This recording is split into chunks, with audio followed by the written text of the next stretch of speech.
नमस्कार दोस्तों, आप सबका अपने चैनल जिंदगी अनमोल है, लाइफ इज प्रीशियस में सबका स्वागत है।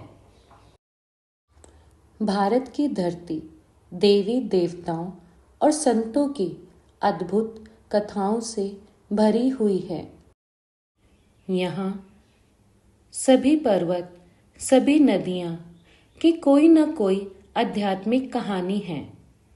इन्हीं पावन स्थलों में से एक त्रिकुट पर्वत पर स्थित माता वैष्णो देवी का दरबार है, जहां हर वर्ष करोड़ों श्रद्धालु माथा टेकने पहुंचते हैं।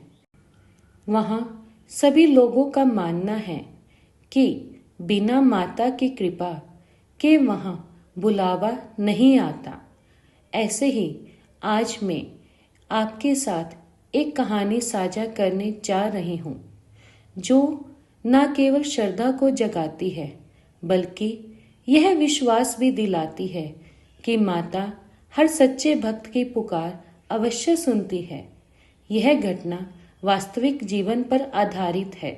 इसे सुनकर मन में माता के प्रति और भी गहरी भक्ति उत्पन्न होती है। राजस्थान के एक छोटे से गांव में नरेश नाम का युवक अपने परिवार के साथ रहता था।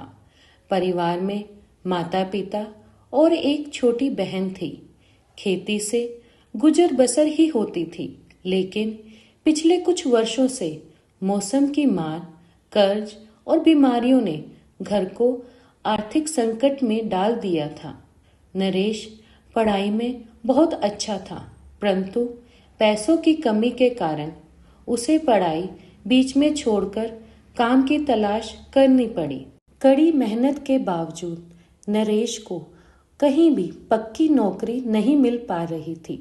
घर में चिंता का माहौल था और उसकी माँ अक्सर मंदिर में बैठकर प्रार्थना करती, हे मेरी वैष्णो माँ, मेरे बेटे की जिंदगी संवार दो। कुछ दिनों बाद नरेश ने सपना देखा कि सफेद और लाल वस्त्रों में सजी एक दिव्या माँ उसे बुला रही है।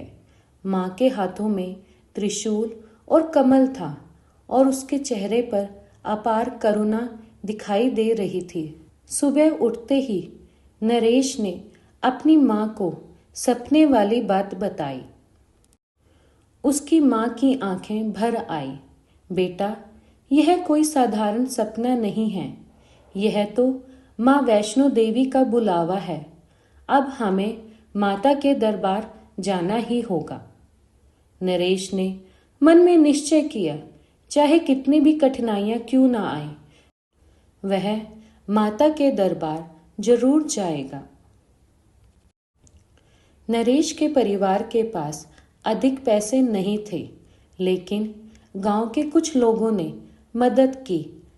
ट्रेन और बस का सफर करते हुए वे जम्मू पहुंचे। वहां से कटरा तक की यात्रा और फिर त्रिकुट पर्वत की चढ़ाई शुरू हुई।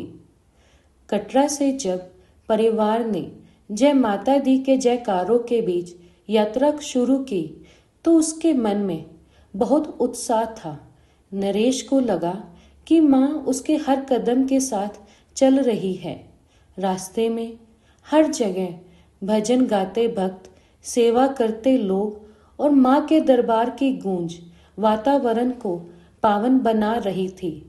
यह सब देखकर नरेश के मन में उत्साह जागृत हो रहा था।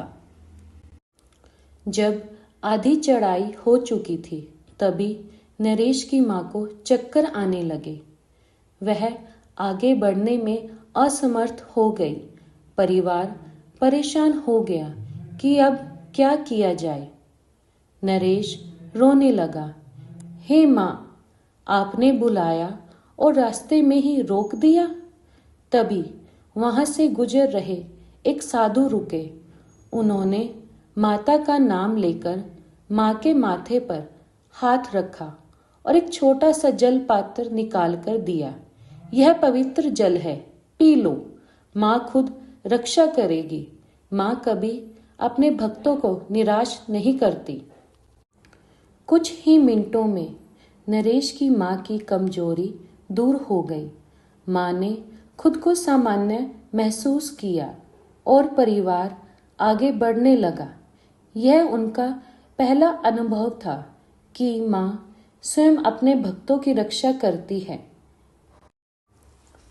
जब वे माता की गुफा तक पहुँचे, पवित्र पिंडियों के दर्शन किए, तो उनकी आंखों से आंसू बहने लगे। नरेश को लगा जैसे माँ स्वयं उसे आशीर्वाद दे रही हैं। वहाँ उसने मन ही मन प्रार्थना की, माँ मुझे सही रास्ता दिखाओ, मेरी मेहनत रंग लाए, मैं अपने परिवार में खुशियाँ दे सकूं। गुफा से बाहर आते समय उसके मन में अपार शांति और आत्मविश्वास का अनुभव हुआ। यात्रा पूरी कर जब नरेश अपने गांव लौटा, कुछ ही दिनों में एक बड़ा चमत्कार हुआ। पास के शहर जयपुर में एक कंपनी में उसे नौकरी का प्रस्ताव मिला। इंटरव्यू में भी बिना किसी कठिनाई के उसे चुन लिया गया। अब धीरे धीरे उसका जीवन बदलने लगा। परिवार का कर्ज उतर गया, बहन की पढ़ाई अच्छे स्कूल में शुरू हो गई, घर में सुख शांति लौट आई। अब प्रतिदिन माँ वैष्णो देवी की पूजा पाठ होने लगी। नरेश जानता था कि यह सब सिर्फ वैष्णो माँ की कृपा से ही संभव हुआ है। कुछ समय बाद नरेश की बहन का एक्सीडेंट हो गया और उसके दोनों हाथों ने काम करना बंद कर दिया। लेकिन नरेश की माँ और नरेश को अपनी वैष्णो देवी पर पूरा भरोसा था। उन्होंने फिर से वैष्णो देवी जाने की ठानी और अपनी बहन के अच्छे स्वास्थ्य की कामना पूर्ति के लिए उन्होंने फिर से वैष्णो देवी की यात्रा प्रारंभ की। कटरा से लौटते ही अचानक बहन की तबीयत में सुधार आने लगा। घर पहुंचकर इलाज सफल हुआ और वह कुछ ही महीनों में पूरी तरह स्वस्थ हो गई। यह परिवार के लिए दूसरा चमत्कार था। तब से नरेश का परिवार हर साल माता के दरबार जाता। वह अपने बच्चों को भी हमेशा यही सिखाता, माँ वैष्णो देवी सिर्फ एक देवी नहीं बल्कि शक्ति और विश्वास का प्रतीक है। अगर दिल से पुकारो तो माँ हमेशा साथ देती है। यही कारण है कि करोड़ों श्रद्धालु माता के दरबार जाते हैं और जय माता दी का नारा हर जगह गूंजता है। माँ वैष्णो देवी की ऐसे ही हजारों कथाएं हैं जहाँ माता ने अपने भक्तों की रक्षा की है। चाहे किसी को संतान सुख न मिलता हो, कोई रोग से पीड़ित हो या कोई कठिन परिस्थिति में फंसा हो, माँ की कृपा से सबका मार्गदर्शन जरूर होता है। माँ वैष्णो देवी का संदेश यही है, सच्ची श्रद्धा और भक्ति कभी व्यर्थ नहीं जाती। जीवन की कठिनाइयाँ चाहे कितनी भी हों, विश्वास और धैर्य से उसका समाधान अवश्य होता है। माँ केवल वही देती है जो हमारे लिए सही होता है। जय माता दी।